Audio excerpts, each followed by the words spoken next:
Hello everyone, my name is Talha. Today I'm going to talk about GMOs, which stands for genetically modified organisms. First, genetically modified organisms occur from changing genetic structure by either moving the DNA from one organism to another or simply editing the genome directly from the organism. The first way is the most common way and the easier way. Also, there are many successful experiences of transforming genetics like crops, maize, soybean, canola, and cotton. Recently, with the increasing numbers of GMOs and the production area growing from 1.7 million hectares in 1996 to 182 million hectares in 2004, the acceptance of GM crops by farmers has been very common. In addition, there are only 10 countries that represent 98% of the GM production.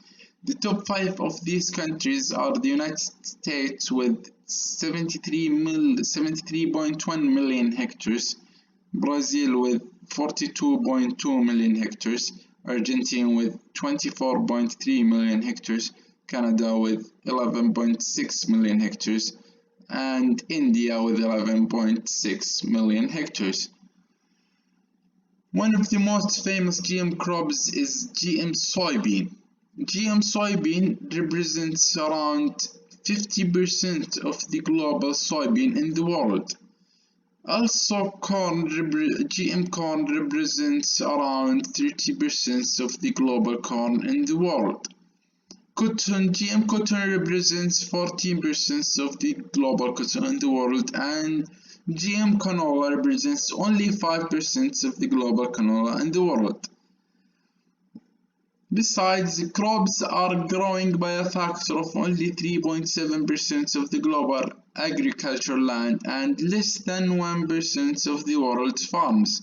Nearly 100% of the crops are genetically modified to either HC or insect resistance, or even both of these to defend the plant from being destroyed.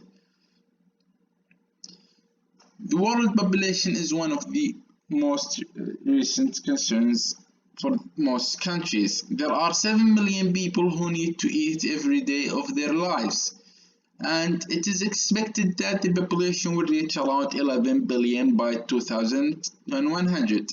The booming population is one of the world's concerns, and many countries are worried that they may not fill the population's need for food.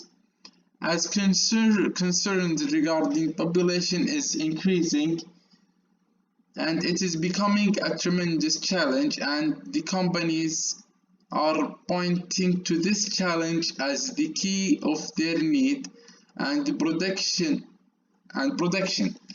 And they explained that GM seeds will help to solve most of the food issues in the future, or as they call it, feeding the world challenge, in several ways as they stated. Also, GM production companies promise to raise productivity and profitability numbers for all farms worldwide.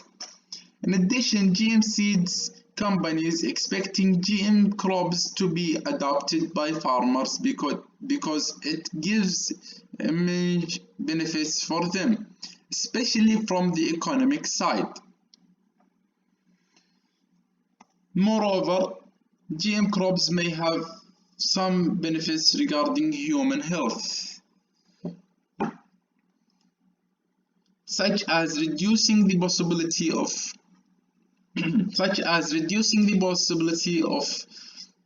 getting infected by some insects and other dangerous species. Also, genetically modified organisms have passed safety assessments for many organizations in the world. There are much intensive cultivation of GM that has recently raised concerns concerning food safety and quality and the environmental effects and economic issues.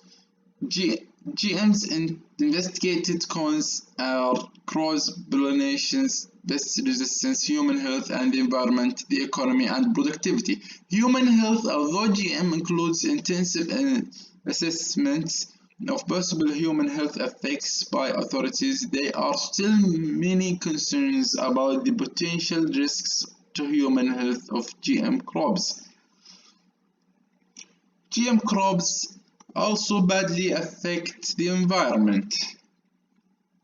Those impacts are positively related to how these crops impacts farming system, and some argue that because crops like soybean greatly simplify weed management, they facilitate farming system like monoculture.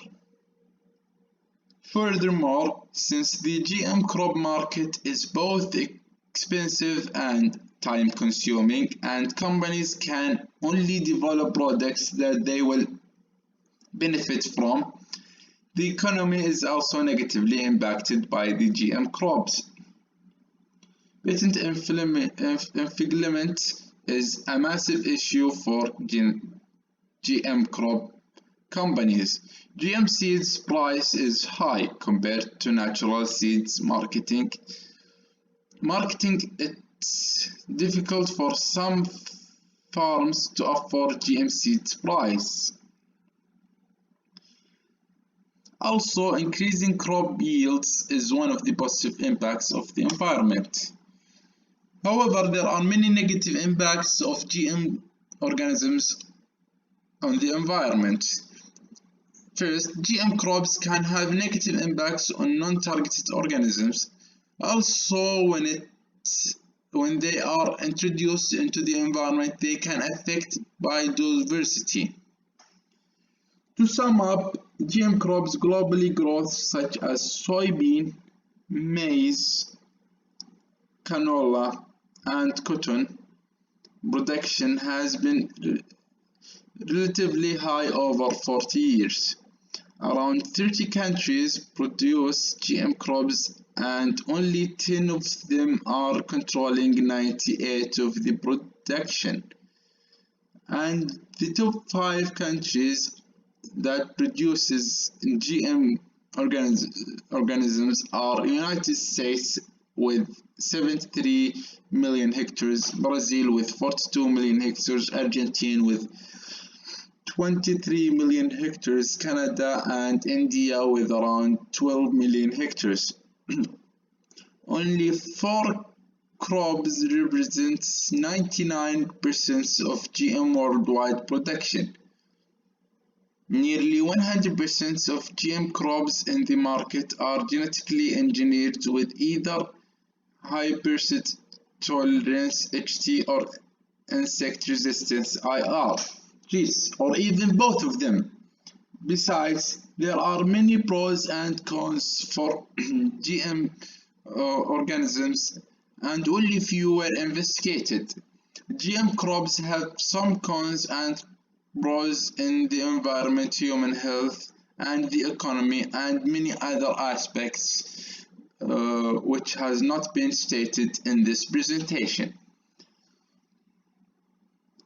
In addition, GM crops are growing in a fast rate.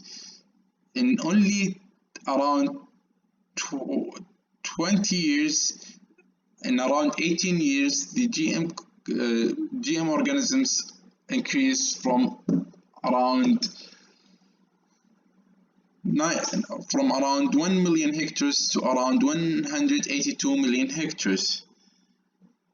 In addition, there are many countries that are trying to increase the number of GM